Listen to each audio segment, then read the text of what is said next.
हरे कृष्णा कृष्ण कृष्ण हरे हरे हरे राम की जय। पतित पावन गुरुदेव गुरु महाराज की जय। শুধু ভক্তবৃন্দ, আপনাদের সেই চরণ কমলে প্রণাম জানাই।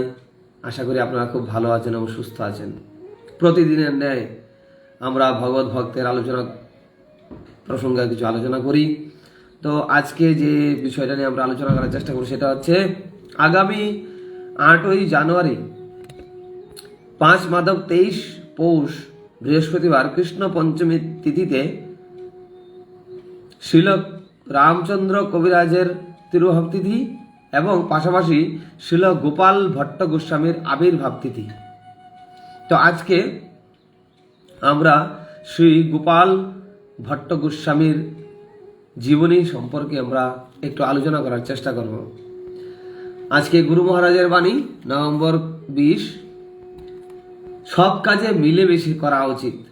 শ্রীল ভক্তি সিদ্ধান্ত সরস্বতী ঠাকুরের নির্দেশ ছিল যে আমাদের সব কাজ মিলেমিশে করা উচিত। শিল প্রভুপাদ কথা নভেম্বর 20, 2014, নয়া দিল্লি। জয় জগৎগুরু শিল প্রভুপাদ কি জয়। পতিত পাবন গুরুদেব কি জয়। ওম অজ্ঞানতিমিরান্ধস্য জ্ঞানাঞ্জন শলাকায় চক্ষুरुन्मीलितं তস্मै শ্রী গুরুবে নমঃ। वन्देऽहं श्रीगुरुचूतपदकमलं श्रीगुरुन् वैष्णवांश श्रीरूपं साग्रजातं सागररघुनाथान्वितं तं सजीवं साद्वैतं सावधूतं परिजनसहितं श्रीकृष्णचैतन्यदेवं श्रीराधाकृष्णपादां सागरललिता श्रीविशाखान्वितं च नमो विष्णुपादाय कृष्णवेष्टाय भूतले श्रीमते जयपताका स्वामिनिति नामिने नमो आचार्यपादाय निताय कृपापदायिने गौरकथामुदय नगरमतारिणे नमो विष्णुपादाय कृष्णवेष्टाय भूतले भक्तिवेदांत स्वामिनिति नामिने नमस्ते सरस्वती देवी गौरवाणी प्रचारिणे निर्विशेष शून्यवादी पाश्चात्यदेशतारिणे वंशाकल्पतरुभ्यश्च कृपासिन्धुभ्येव च पतितानां पावनेभ्यो वैष्णवेभ्यो नमो नमः। जय श्री कृष्ण चैतन्य प्रभु नित्यानंद श्री अद्वैत गदाधर श्रीवासादि गौर भक्तवृंद।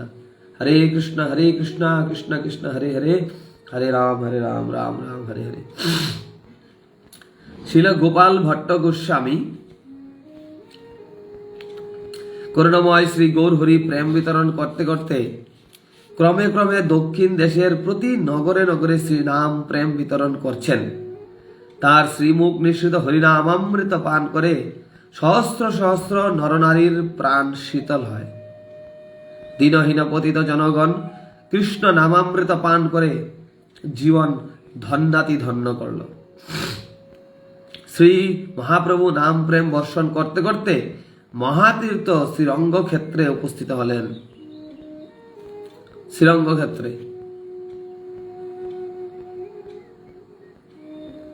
শ্রীরঙ্গনাথ দেবের সুবিশাল গগন ভেদী চূড়াযুক্ত শ্রী মন্দির, তার 7টি প্রকার, দিন রাত লক্ষ লক্ষ দর্শকের সমাগম, ব্রাহ্মণগণ দ্বারা উচ্চারিত মন্ত্রধ্বনিতে মন্দিরটি সর্বদা মুখরিত।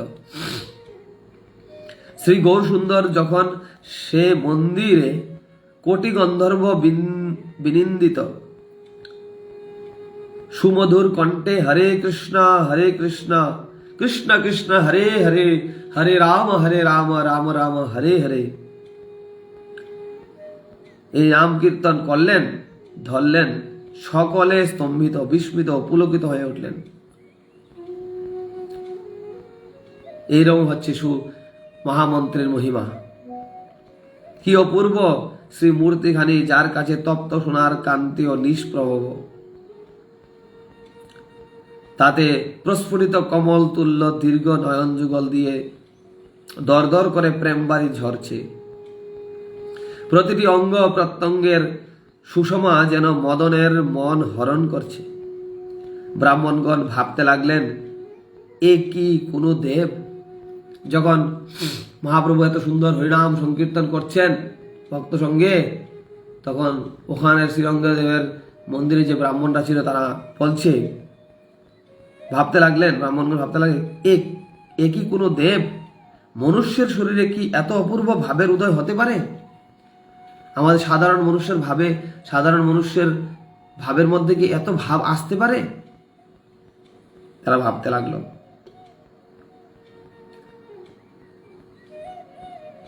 পুনঃ হরিবোল হরিবোল করে নেত্র নীরে ভাসতে ভাসতে যখন শ্রী বিগ্রহের সামনে বাতাবহত তরুণ পতিত হলেন, তখন মনে হলো যেন কনকগিরি ভূতলে লুটাচ্ছে। শ্রী বেঙ্কট ভট্ট দিব্য পুরুষটিকে দেখে আর স্থির থাকতে পারলেন না। ভক্তিপ্লুত হৃদয়ে উঠে লোকজনকে সরিয়ে তিনি প্রভুর নৃত্য কীর্তনের সুবিধা করে দিতে লাগলেন। হরি বল। যে ওখানে ছিল শ্রী বেঙ্কট ভট্ট দিব্য পুরুষ, মানে মহাপ্রভুকে দেখে সবাইকে সাইড করে দিল মহাপ্রভু নৃত্য করছে বলে। তারপর প্রভু যখন একটু স্থির হলেন তখন বেঙ্কট তার শ্রীচরণ রজ গ্রহণ করলেন। হরি বল। মহাপ্রভুর চরণে লুটিয়ে পড়লেন, মহাপ্রভুর চরণ ধরে নিলেন। প্রভু তার দিকে তাকিয়ে কৃষ্ণ কৃষ্ণ বলে তাকে দৃঢ় আলিঙ্গন করলেন। মহাপ্রভু এমনই ছিল। মহাপ্রভু করুণা অপার সাগর, এত করুণা উনি বর্ষণ করেছেন, আমি যদি একটু পেতাম তার মধ্যে। তো প্রভু তার দিকে তাকিয়ে কৃষ্ণ কৃষ্ণ বলে তাকে দৃঢ় আলিঙ্গন করলেন। সেই আলিঙ্গনে কৃষ্ণ প্রেম লাভ হয়ে গেছে ওনার। শ্রী বেঙ্কট ভট্ট প্রভুকে আমন্ত্রণ করে স্বীয় গৃহে নিয়ে গেলেন, নিজের গৃহে উনি নিয়ে গেলেন। তার শ্রীচরণ ধৌত করে সে উদক সপরিবারে পান করলেন। মহাপ্রভুর চরণ প্রক্ষালন করে মহাপ্রভুর যে চরণামৃত সেটা সপরিবারে পান করলেন। ভট্টের গৃহ আনন্দময় হলো। যেই মহাপ্রভু ভট্টের গৃহেতে গেলেন, মহাপ্রভুর গৃহ আনন্দময় হয়ে উঠল। মহাপ্রভু 1511 খ্রিস্টাব্দে বেঙ্কট ভট্টের গৃহে আগমন করেছিলেন। ভট্টের স্ত্রী মল্ল ভট্ট ও প্রবোধ আনন্দ সরস্বতী নামে আরো দুটি ভাই ছিলেন। এই বেঙ্কট ভট্টের দুজন আরো ভাই ছিলেন, তাদের ছিলেন ত্রিমল্ল ভট্ট ও প্রবোধানন্দ সরস্বতী। শ্রী প্রবোধানন্দ সরস্বতী পাদ ছিলেন শ্রী রামানুজ সম্প্রদায়ী ত্রিদণ্ডী সন্ন্যাসী। এই যে প্রবোধানন্দ সরস্বতীর কথা বলা হচ্ছে, ইনি ছিল রামানুজ সম্প্রদায় ত্রিদণ্ডী সন্ন্যাসী। শ্রী বেঙ্কট ভট্ট ও ত্রিমল্ল ভট্ট রামানুজ সম্প্রদায় বৈষ্ণব ছিলেন। শ্রী বেঙ্কট ভট্টের পুত্র শ্রী গোপাল ভট্ট, ইনি তখন শিশু। শ্রী গোপাল ভট্ট তখন শিশু ছিলেন। মহাপ্রভুর শ্রীচরণে প্রণাম করতে প্রভু তাকে কোলে নিয়ে জড়িয়ে ধরলেন। প্রভু ভোজনান্তর অবশেষ গোপালকে ডেকে দিলেন। প্রভু মহাপ্রসাদ গ্রহণ করলেন এবং মহাপ্রভুর যখন প্রসাদ পাওয়ার পর গোপালকে বাকি সেই অবশেষ দিলেন।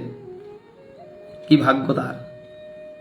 এভাবে প্রসাদ দিয়ে তাকে ভবিষ্যৎ আচার্য পদবীতে অভিষিক্ত করলেন। প্রভু যখন শ্রীরঙ্গ ক্ষেত্রে এলেন তখন চাতুর্মাস্যকাল। এই সময়টি প্রভু ভট্টের গৃহে যাপন করবার জন্য রইলেন। শ্রীরঙ্গ ক্ষেত্রে বহু শ্রী সম্প্রদায়ী বৈষ্ণবের বাস। শ্রীরঙ্গ ক্ষেত্রে বহু শ্রী সম্প্রদায়ী, মানে লক্ষ্মী দেবীর যে সম্প্রদায়, 4টে সম্প্রদায় আছে। একটা হচ্ছে ব্রহ্মবদ্ধগরীয় সম্প্রদায়, যেটা ইস্কন। তারপর শ্রী সম্প্রদায়, লক্ষ্মী দেবী সম্প্রদায়। তারপর হচ্ছে রুদ্র সম্প্রদায়, আর হচ্ছে নিম্বাকাচার্য বা চতুর্শন সম্প্রদায়। তো শ্রীরঙ্গ ক্ষেত্রে বহু শ্রী সম্প্রদায়ী বৈষ্ণবের বাস। প্রভুর দিব্য ভাব দেখে সকলে তার প্রেমে আবিষ্ট হইলেন। প্রতিদিন এক এক বৈষ্ণব ব্রাহ্মণ গৃহস্থ প্রভুকে ভোজন করাতেন। প্রত্যেক দিন মহাপ্রভুকে ডাকতো, এখানে মহাপ্রভু আমার এখানে ভোজন করেন, আমার এখানে ভোজন করেন, এরকম। 4 মাস কাল এরূপ আমন্ত্রণ গ্রহণ করলেও অনেক বৈষ্ণব গৃহস্থ আমন্ত্রণ করবার সুযোগ পেলেন না। 4 মাস মহাপ্রভু শুধু এর বাড়িতে ওদের বাড়িতে এরকম করে করে মহাপ্রসাদ পেতে লাগলেন। তো আমার এই কথা প্রসঙ্গে আমাদেরও মনে হচ্ছে, আমরা যখন গুরু মহারাজের সাথে 2025 এই সনেই শ্রীরঙ্গ ক্ষেত্রে যাচ্ছিলাম, তখন আমরা শ্রীরঙ্গ ক্ষেত্রে গিয়ে বাঙালি প্রসাদ পেয়েছিলাম। এবং তখন কিছু মহাপ্রভুর আলোচনা উঠছিল যে মহাপ্রভু এখানে 4 মাস ছিলেন। তো এবং এই কথাটাই যে এখানে মহাপ্রভু যখন ছিলেন সবার গৃহে গৃহে যাচ্ছিল এবং প্রসাদ পাচ্ছিল, ভোজন করিয়েছে সবাই। তো মহাপ্রভু তখন বলেছিল যে আমি তো 4 মাস সবার বাড়িতে যেতে পারিনি, তো আমার যে ভক্তরা আসবে তারা এসে প্রত্যেক দানা দানা অন্ন গ্রহণ করবে, এরকম একটা কথা বলেছিল। তা আমার মনে পড়লো কথাটা। হরি বল, মহাপ্রভু কি জয়। প্রভু ভট্টগৃহে অবস্থান করতেন। শ্রী গোপাল প্রতিদিন প্রভুর পরিচর্যা করতেন। ভট্ট শ্রী লক্ষ্মী নারায়ণের উপাসনা করতেন। প্রভু, এই গোপাল ভট্টের কথা বলা আছে, প্রভু ভট্টগৃহে অবস্থান করতেন। শ্রী গোপাল প্রতিদিন প্রভুর পরিচর্যা করতেন। ভট্ট শ্রী লক্ষ্মী নারায়ণের উপাসনা করতেন। প্রভু তাদের সঙ্গে হাসাদি করতেন। প্রভু বললেন, ভট্ট, তোমার লক্ষ্মী সাধ্বী শিরোমণি, আমার কৃষ্ণ গোচারক, তার সঙ্গ কেন চান? প্রভু বললেন, ভট্ট, তোমার লক্ষ্মী সাধ্বী শিরোমণি, আমার কৃষ্ণ গোচারক, তার সঙ্গ কেন চান? বেঙ্কট ভট্ট বললেন, কৃষ্ণ ও নারায়ণ একই স্বরূপ। কৃষ্ণেতে অধিক লীলা বৈদগ্ধিতাদি গুণ আছে। কৃষ্ণের মধ্যে 64টা কলা, 64টা গুণ আছে। তার স্পর্শে পতিব্রতা ধর্ম যায় না। তার স্পর্শে কি হয়? পতিব্রতা ধর্ম যায় না। কৌতুক করে লক্ষ্মী তার স্পর্শ করতে চান। কৌতুক করে লক্ষ্মী তার স্পর্শ করতে চান। এতে আপনি পরিহাস করছেন কেন? প্রভু বলছে, লক্ষ্মী দেবী তপস্যা করে কৃষ্ণকে পেলেন না। সেই জায়গাটা আমরা গেছিলাম বৃন্দাবন, আমরা দেখতে পেয়েছিলাম, দর্শন করতে পেয়েছিলাম যে প্রভু বলছে লক্ষ্মী দেবী তপস্যা করে কৃষ্ণকে পেলেন না, শ্রুতিগণ তপস্যা করে কৃষ্ণ পেলেন কি করে? ভট্ট বলছে, এই বিষয়ে আমি কিছু বুঝতে পারি না। তুমি সাক্ষাৎ সেই কৃষ্ণ, জানো নিজ কর্ম। তুমি সাক্ষাৎ সেই কৃষ্ণ, জানো নিজ কর্ম। যারে জানা হ, সেই জানে তোমার লীলা মর্ম। বেঙ্কট ভট্ট বলছে যে তুমি সাক্ষাৎ সেই কৃষ্ণ, জানো নিজ ধর্ম। তুমিই তো সেই সাক্ষাৎ সেই কৃষ্ণ, যেই গৌরাঙ্গ, সেই কৃষ্ণ, সেই জগন্নাথ। যারে জানা হো, যারে তুমি জানাতে চাও, সেই জানে তোমার লীলা মর্ম। তুমি যাকে জানাতে চাও, তুমি যাকে দর্শন করাতে চাও, সেই তো তোমার মহিমা জানতে পারবে। চৈতন্য চরিতামৃতের মধ্যে 9/126 তার ব্যাখ্যা আছে। প্রভু বলছে, কৃষ্ণের ইহাই বিশেষ লক্ষণ। সমাধুর্য দ্বারা সকলের চিত্ত আকর্ষণ করেন। কৃষ্ণকে একমাত্র ব্রজগোপীর ভাবে পাওয়া যায়। কৃষ্ণকে যদি কেউ পেতে চায় তাহলে একটা ব্রজ ভাবেই পেতে পারবে। ব্রজগোপিকারা ভগবান শ্রীকৃষ্ণকে যেভাবে আরাধনা করেছেন, যেভাবে ভালোবেসেছেন, যেভাবে প্রেম দিয়েছেন, নিজেকে সর্বস্ব সমর্পণ করেছেন, সেই ব্রজগোপীর ভাবেই একমাত্র কৃষ্ণকে পাওয়া যায়। কৃষ্ণ নিত্য গোপরাজ নন্দন, নিজেকে সতত গোপ অভিমান করেন। গোপী ভিন্ন অন্য কাকেও তিনি স্পর্শ করেন না। লক্ষ্মী দেবী বৈকুণ্ঠেশ্বরী, তিনি কদাপি গোপীর আনুগত্য স্বীকার করতে চান না। কারণ শ্রীদেবী, লক্ষ্মী দেবী ঐশ্বর্য সম্পন্ন না, সেই জন্য। শ্রুতিগণ গোপীর আনুগত্যের জন্য তপস্যা করে গোপকন্যা রূপে জন্মগ্রহণ করবার পর শ্রীকৃষ্ণকে পেয়েছিলেন। লক্ষ্মী দেবী সে দেহে শ্রী নন্দনন্দনের সঙ্গ চান, সেই জন্য তপস্যা করেও তিনি পাননি। তাহলে এখানে ব্রজের গোপিকাদের অর্থাৎ বা গোপবালকদের যে ব্রজে থাকে ওনাদের মহিমা এখানে বর্ণিত হয়েছে, যে কত বা ভাগ্য যে ব্রজে বাস বা ব্রজে যারা বাস করছে, যাদের জন্ম, তারা কত মহিমামণ্ডিত, সেটাই এখানে বলছে। সেই জন্য তপস্যা করেও তিনি পাননি। লক্ষ্মী দেবী পর্যন্ত পাননি। ব্রজবাসীগণ জানেন কৃষ্ণ ব্রজেন্দ্র নন্দন, কেহ পুত্র জ্ঞানে, কেহ মিত্র জ্ঞানে ও কেহ কান্ত জ্ঞানে হৃদয়ে ভরে স্নেহ করে। যশোদার শুদ্ধ বাৎসল্য, তার ঐশ্বর্য দেখলেও মুগ্ধ হন না। যশোদা মায়ের যে শুদ্ধ বাৎসল্য প্রেম ভগবান কৃষ্ণের প্রতি, তার ঐশ্বর্য দেখলেও মুগ্ধ হয় না। সেটা উদ্ধব যখন ভগবানের ব্যাপারে নন্দ বাবাকে বুঝাতে চাইছিলেন, তখন নন্দ বাবা কিছুতেই বুঝতে চেষ্টা করেন যে কৃষ্ণ আমার পুত্র, সেই জ্ঞানটাই ওনার ছিল। এবং ওইভাবেই উনি মা যশোদা, নন্দ বাবা ওনাকে পালন করেছেন, লালন পালন করেছেন। তাতে তার বাৎসল্য প্রীতি আরো বেড়ে যায়। দেবকীর ঐশ্বর্য মিশ্র বাৎসল্য, ঐশ্বর্য মুগ্ধ হয়ে স্তুতি করেন। দেবকীর যে ঐশ্বর্য মিশ্র বাৎসল্য, দেবকীর যে ঐশ্বর্য আছে সেই জন্য মিশ্র বাৎসল্য আছে, ঐশ্বর্য মুগ্ধ হয়ে স্তুতি করেন। ভগবান কেবল বাৎসল্য ভাবে যত প্রীত হন, ঐশ্বর্য মিশ্র ভাবে ততপ্রীত হন না। ভগবানকে বাৎসল্য প্রেমে পুত্র ভাবে যেভাবে ভগবান খুশি হয় বা প্রীত হন, ঐশ্বর্য ভাব নিয়ে সেরকম প্রীত হন না। এটা বলছে মহাপ্রভু। ব্রজবাসীগণ কৃষ্ণের ঐশ্বর্যে মুগ্ধ হন না। ব্রজবাসীগণ কৃষ্ণকে ঐশ্বর্যমণ্ডিত দেখে মুগ্ধ হন না, তাকে ভগবান বলে মানেন না। এভাবে ভগবান বড়ই প্রীত হন। শ্রীকৃষ্ণের বিলাসমূর্তি শ্রী নারায়ণ সেজন্য লক্ষ্মী প্রভৃতির মন হরণ করতে পারেন, কিন্তু শ্রীনারায়ণ গোপীগণের মন হরণ করতে পারেন না। কিন্তু শ্রীনারায়ণ গোপীগণের মন হরণ করতে পারেন না। নারায়ণ যদি এসেও যায় তাও গোপীগণের মন হরণ করতে পারে না এদিকে, কারণ গোপীগণ শুধু কৃষ্ণকেই চায়, নারায়ণকে না। এক সময় কৃষ্ণ গোপীগণের সঙ্গে বিলাস করতে করতে অন্তর্ধান হলেন। গোপীগণ কাতরভাবে কুঞ্জে কুঞ্জে অন্বেষণ করতে লাগলেন, কোথাও পেলেন না। কৃষ্ণ গোপীগণকে বঞ্চনা করবার জন্য এক কুঞ্জের মধ্যে চতুর্ভুজ রূপে অবস্থান করতে লাগলেন। গোপীগণ অনেক খোঁজ করতে করতে সেই কুঞ্জে এলেন। চতুর্ভুজধারীকে দেখলেন, নারায়ণ জ্ঞান করে নমস্কার করলেন এবং তার কাছে প্রার্থনা করলেন, হে নারায়ণ, কৃপা করে নন্দনকে মিলিয়ে দাও। এ বলে গোপীগণ অন্যত্র কৃষ্ণ অন্বেষণ করতে লাগলেন। যে নারায়ণই কৃষ্ণ, কিন্তু গোপীগণ ওই জ্ঞান করে না। নারায়ণকে বলছে যে তুমি কৃষ্ণকে যদি পাও তাহলে আমাকে সন্ধান দাও।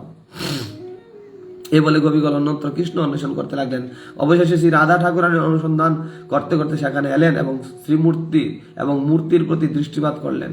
তখন কৃষ্ণ আর চতুর্ভুজ রাখতে পারলেন না, ওই নারায়ণই কৃষ্ণ হয়ে গেলেন। তখন দ্বিভুজ হলেন।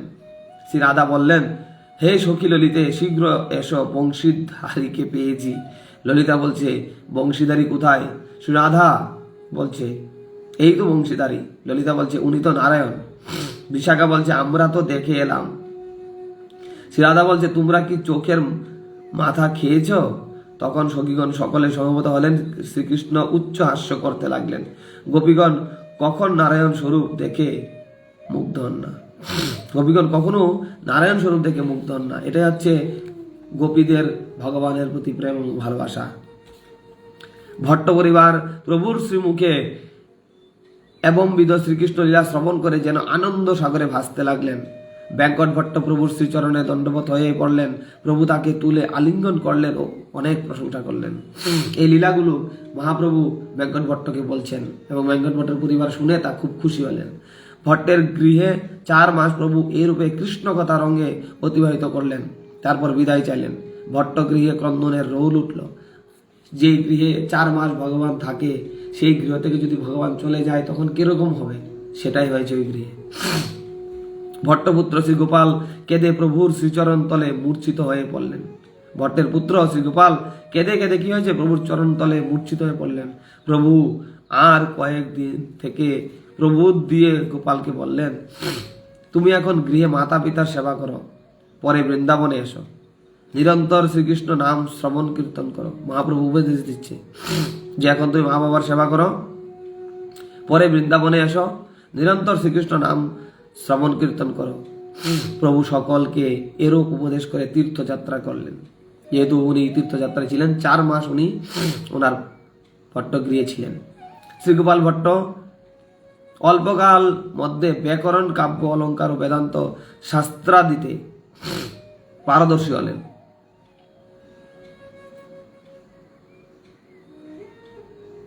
তার পিতৃব্য শ্রীপাদ প্রভুদানন্দ সরস্বতী বিশেষ করে ভক্তিশাস্ত্র শিক্ষা দিতে লাগলেন।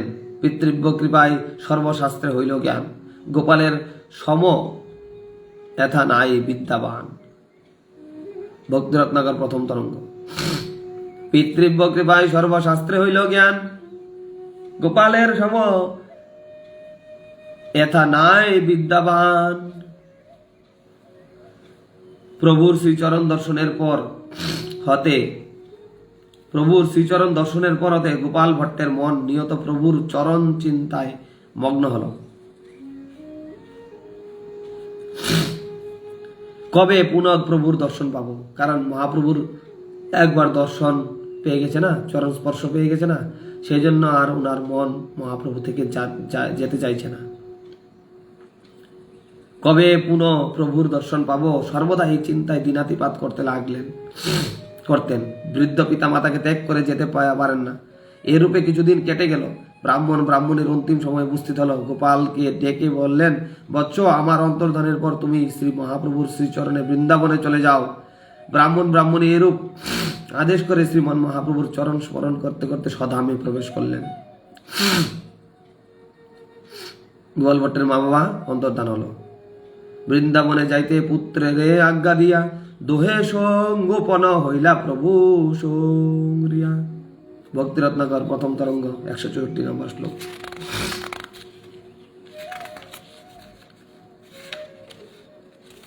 বৈষ্ণব পিতা মাতার অপ্রকটের পর শ্রী গোপাল ভট্ট গোস্বামী বৃন্দাবন অভিমুখে যাত্রা করলেন।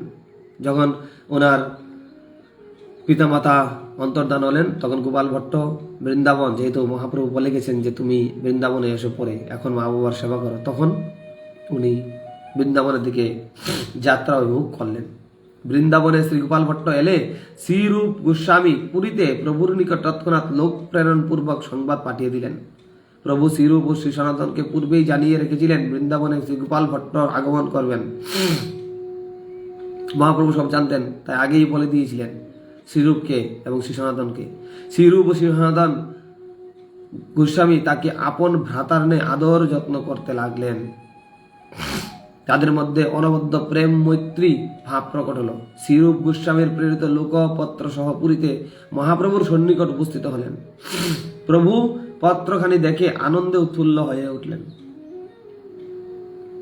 শ্রীরূপ গোস্বামীর প্রেরিত যে লোকপত্র সহ পুরীতে মহাপ্রভুর সন্নিকট উপস্থিত হলেন, পুরীতে উপস্থিত হয়েছে। প্রভু পত্রখানি দেখে আনন্দে উৎফুল্ল হয়ে উঠলেন। বৈষ্ণবগণের নিকট শ্রী গোপাল ভট্টের বিবরণ বলতে লাগলেন। ওইদিকে মহাপ্রভু আনন্দ পত্র পেয়েছে আর বৈষ্ণবগণের নিকট গোপাল ভট্টের বিবরণ বলতে লাগলেন। প্রভু বৃন্দাবন থেকে শ্রীরূপ গোস্বামীর প্রেরিত লোকের দ্বারা শ্রীরূপ গোস্বামীর প্রেরিত লোকের দ্বারা শ্রীরূপের নিকট পত্র ও গোপাল ভট্টের জন্য ডোর কোপিন ও বহির্বাস প্রেরণ করলেন। মহাপ্রভু সবকিছু গোপাল ভট্টের জন্য দিয়েছে। শ্রীরূপ গোস্বামী সে লোকের মাধ্যমে প্রভুর পত্র ও শ্রী গোপাল ভট্টের জন্য কোপিন বহির্বাস আদি পেয়ে অতিশয় আনন্দিত হলেন। শ্রী গোপাল ভট্ট প্রভুদত্ত ডোর কোপিন পেয়ে বড়ই সুখী হলেন এবং উহা প্রভুর কৃপা প্রসাদ জ্ঞানে ধারণ করলেন। শ্রীরূপের পত্রে কি কি করণীয় তাও জ্ঞাত হলেন। সেইভাবে তিনি চলতে লাগলেন। তিনিও শ্রীরূপ সনাতনের ন্যায় অনিকেত ছিলেন। কুঞ্জে কুঞ্জে রাত্রি যাপন করতেন এবং ভক্তি গ্রন্থাদি অধ্যয়ন লিখন আদি কাজ করতেন।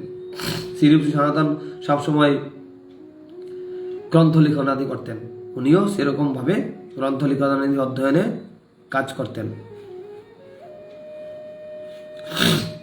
শ্রী গোপাল ভট্ট গোস্বামী 12টি শালগ্রাম সেবা করতেন, 12টি, যেখানে যেতেন ঝোলাই করে নিয়ে যেতেন। তার মনে শ্রীবিগ্রহ সেবার ইচ্ছা হলো। এ সময় একজন ধনী ব্যবসায়ী শ্রী ভট্ট গোস্বামীর দর্শনের জন্য এলেন। শেষ শ্রী গোপাল ভট্ট গোস্বামীকে দর্শন সম্ভাষণ করে বড়ই সুখী হলেন। শ্রী ভগবানের সেবার জন্য বহু উপকরণ বস্ত্রালঙ্কার অর্পণ করলেন। শ্রী গোপাল ভট্ট গোস্বামী সমস্ত দ্রব্য শালগ্রামের সামনে রেখে দিলেন। শ্রী গোপাল ভট্ট কি করেছে, সবসময় শালগ্রামের সেবা করতেন, কিন্তু হঠাৎ করে ওনার বিগ্রহ সেবার জন্য ইচ্ছা হলো। তখন একজন ওনারকে দর্শন করতে এলেন এবং ওনার সেবার জন্য বহু বস্ত্রালঙ্কার অর্পণ করেছেন ভগবানের জন্য এবং শালগ্রামের জন্য। শ্রী গোপাল ভট্ট যেহেতু শালগ্রাম শিলা সেবা করতেন, তো কি করেছে, উনি তো বিগ্রহ ছিল না ওনার কাছে, তো শ্রী গোপাল ভট্ট গোস্বামী সমস্ত দ্রব্য শালগ্রামের সামনে রেখে দিয়েছে। শেঠজি শ্রী গোস্বামীপাদের থেকে বিদায় গ্রহণ করলেন। শেঠজি ছিলেন উনি, শ্রী গোস্বামীপাদের ওনার কাছ থেকে বিদায় গ্রহণ করলেন। শ্রী ভট্ট গোস্বামী সন্ধ্যাকালে শালগ্রামের আরতি করলেন যেভাবে করে এবং ভোগাদি অর্পণ করে শালগ্রামকে শয়ন দিলেন।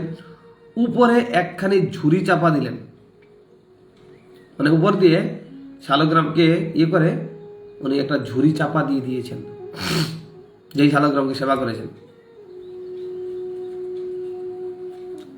খুব সুন্দর কাহিনী। শ্রী গোসাইপাদ কিছু রাত্র পর্যন্ত ভোজনাদি করবার পর কিছু সামান্য প্রসাদ নিয়ে শয়ন করলেন। প্রাতকালে যমুনা স্নান করে, ভোরবেলা যখন যমুনা স্নান করলেন, করে যখন শালগ্রাম জাগরণ করতে গেলেন, যেহেতু ঝুড়ু চাপা দিয়েছিল রাতের বেলা, পরের দিন যখন শালগ্রাম জাগরণ করতে গেলেন, ঝুড়ি তুলে দেখলেন শালগ্রামগুলির মধ্যে একটি শালগ্রাম দিব্য বংশী ধারণ করে ত্রিভঙ্গ রূপে অবস্থান করছেন। দেখেন, যেহেতু শুদ্ধ ভক্তের হৃদয়ে ইচ্ছা হলো যে বিগ্রহ সেবা করব, সেই শালগ্রাম আর শালগ্রাম ভগবান রূপে প্রকটিত হয়ে গেল, বিগ্রহ রূপে। এই হলো ভগবানের মহিমা। হরি বল। শ্রী ভট্ট গোস্বামী সে অপূর্ব শ্রীমূর্তি দর্শন করে আনন্দ সাগরে ভাসতে লাগলেন। সাষ্টাঙ্গে বন্দনা করে বিবিধ স্তব স্তুতি করতে লাগলেন। এই শুভ সংবাদ শুনে শ্রীরূপ গোস্বামী, শ্রী সনাতন গোস্বামী ও অন্যান্য বৈষ্ণব গোস্বামাগণ শীঘ্র তথায় উপস্থিত হলেন এবং ভুবন মোহন রূপ দর্শন করে প্রেমাশ্রু ধারায় সিক্ত হতে লাগলেন। সম্বত 1599 খ্রিস্টাব্দ 1542 বৈশাখী পূর্ণিমাতে এই শ্রীবিগ্রহ প্রকট হন। গোস্বামীগণ নামকরণ করলেন শ্রী রাধারমন দেব। আমরা বৃন্দাবনে যাই, রাধারমন দেবকে দর্শন করি, ওই সেই বিগ্রহ যেটা গোপাল ভট্ট নিজে সেবা করেছিলেন। কোন সময় শ্রী গোপাল ভট্ট গোস্বামী হরিদ্বারের নিকট সাহারনপুরে দেববন্ধ গ্রামে শুভ বিজয় করেন। একদিন গ্রামান্তরে এক ভক্ত গৃহে শুভ বিজয় করছেন। অপরাহ্নকাল হঠাৎ বৃষ্টি আরম্ভ হলো। বিকালবেলায় পথে এক ব্রাহ্মণের গৃহে আশ্রয় নিলেন। ব্রাহ্মণটি পরম ভক্তিমান শ্রী ভট্ট গোস্বামীকে খুব আদর যত্ন করতে লাগলেন। গোসাইপাদ তাতে খুব খুশি হলেন। ব্রাহ্মণটি অপুত্রক ছিলেন, যে সেবা করছিল তার এই ব্রাহ্মণটি অপুত্রক, মানে পুত্র ছিল না। তিনি আশীর্বাদ করলেন, তোমার হরি ভক্তিপরায়ণ পুত্র হবে। তখন আশীর্বাদ করে দিলে যে তোমার পুত্র হবে হরি ভক্তিপরায়ণ। ব্রাহ্মণ বললেন, প্রথম পুত্র আপনার সেবার জন্য দিব। শ্রী ভট্ট গোস্বামী কিছুদিন সাহারনপুরে হরিনাম প্রচার করে বৃন্দাবনে ফিরে এলেন। আসবার সময় গণ্ডকী নদী থেকে 12টি শালগ্রাম এনেছিলেন। গণ্ডকী নদী সেটা হচ্ছে নেপালে আসছে, নেপালের মধ্যে সেই গণ্ডকী নদী। ওই গণ্ডকী নদীতেই একমাত্র শালগ্রাম শিলা পাওয়া যায়, এটা শাস্ত্রে বর্ণনা আছে। সে 12টি শালগ্রামের মধ্যে একটি মূর্তি প্রকট করে শ্রী রাধারমন দেবের নাম ধারণ করেন।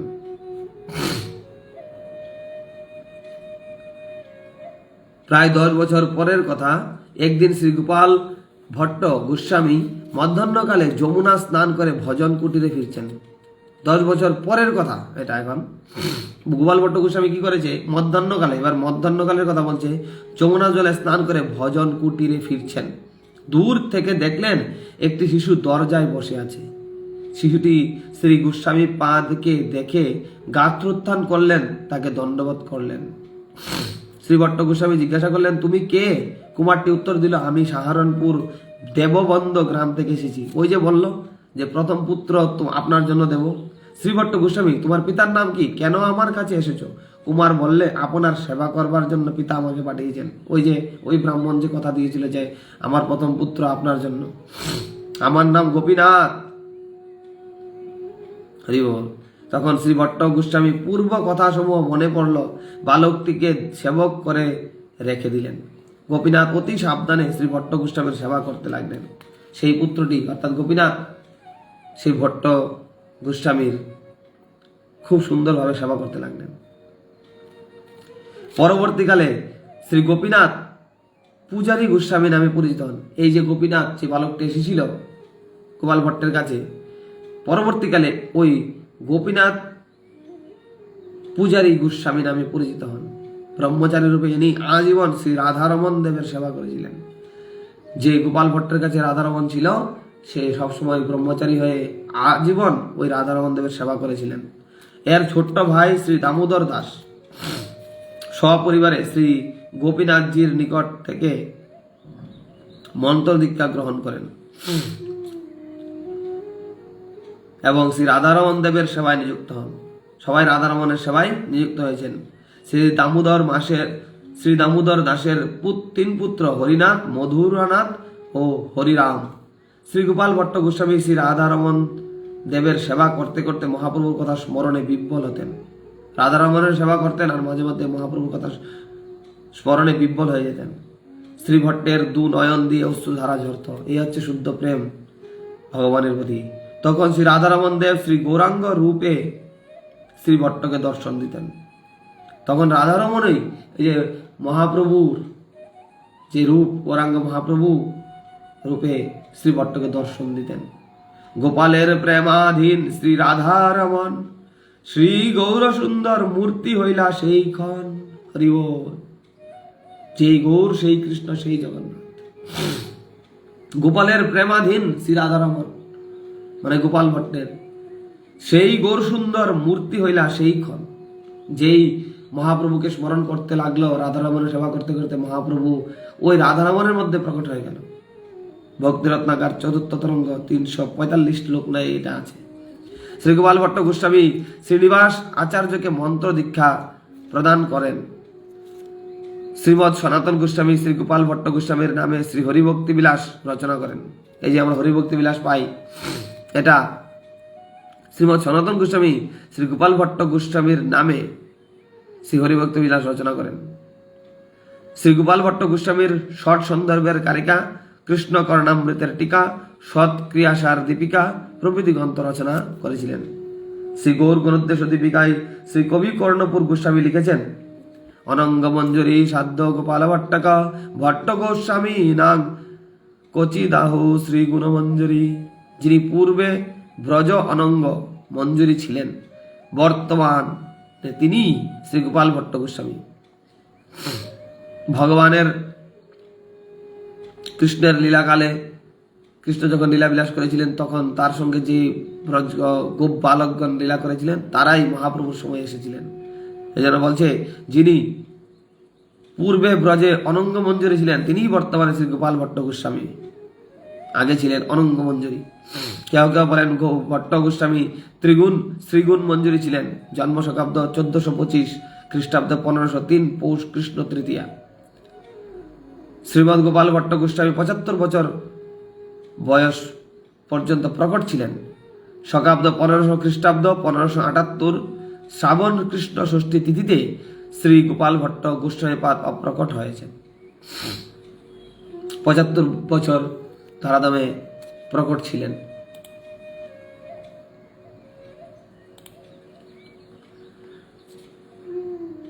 গোপাল ভট্টের রচিত শ্লোক ভান্ডিরেশ শ্রীখণ্ড মণ্ডন বর শ্রীখণ্ডলিপ্তাঙ্গহে বৃন্দারণ্য পুরন্দর স্ফুরদমন্দেন্দিবর শ্যামল কালিন্দী প্রিয় নন্দন নন্দন পরানন্দার বিন্দেক্ষণ শ্রী গোবিন্দ মুকুন্দ সুন্দর তনু মাং দীনমানন্দময়। তিনি পদ্মাবলী রচনা করেছেন। শ্রী গোপাল ভট্ট আস বৃন্দাবন কুঞ্জে বাস শয়ন স্বপন নয়নে হেরি ভুল্লবন আপহে সারঙ্গচিত উনতে নাগিও পলকে নারে আখি যুথ যুথ মন মথ ঝুলত গোপাল ভট্ট ইতে সাথী ওইছে হট পুনঃ উলঠি বেঠলি কানুক বদন নিতান্ত না হেরেলি গোপাল ভট্ট ভনয়ে ভামিনী পীড়িতি টুটল গো। এরকম বহু কাব্যগ্রন্থ, পদ্মাবলী, বিভিন্ন শ্লোক উনি লিখে গেছেন।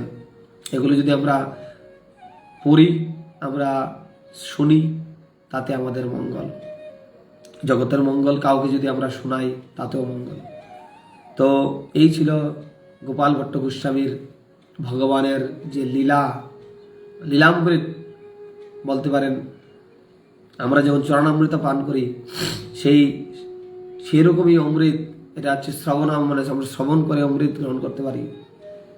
ভগবানের ভক্তের যে গুণমহিমা, এগুলো আমরা যতই শুনব ততই আমাদের ভক্তি ধীরে ধীরে বর্ধিত হতে থাকবে।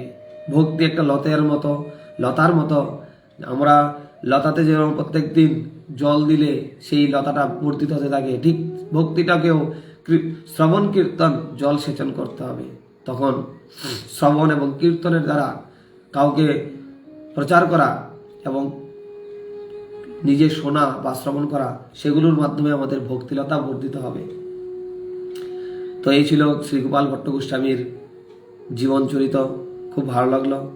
তো ওনার শ্রীচরণ কমলে আমি আমার ষষ্ঠাঙ্গ দণ্ডবত প্রণতি নিবেদন করি এবং ওনার কৃপা আশীর্বাদ ভিক্ষা করি। এবং সবশেষে কলিযুগের যুগধর্ম আমাদের অবশ্যই গ্রহণ করতে হবে। হরে নাম হরে নাম হরে নাম কেবলম কলৌ নাস্তে বা নাস্তে বা নাস্তে বা গতির অন্যথা। সবাই মিলে হরিকৃষ্ণ মহামন্ত্র জপ করাই কলিযুগের যুগধর্ম, সেটা আমাদের অবশ্যই করতে হবে। তো হরে কৃষ্ণ কৃষ্ণ কৃষ্ণ হরে হরে, হরে রাম রাম রাম হরে হরে। जगत गुरु श्री गोपाल की जाय, पतित पावन गुरुदेव गुरु महाराज की जाय, श्री श्री गोपाल भट्ट गोस्वामी की जाय। निताय गौर प्रमानंदे। हरि हरि बोल। সবাই ভালো থাকবেন, সুস্থ থাকবেন, সাবধানে থাকবেন। হরে কৃষ্ণ।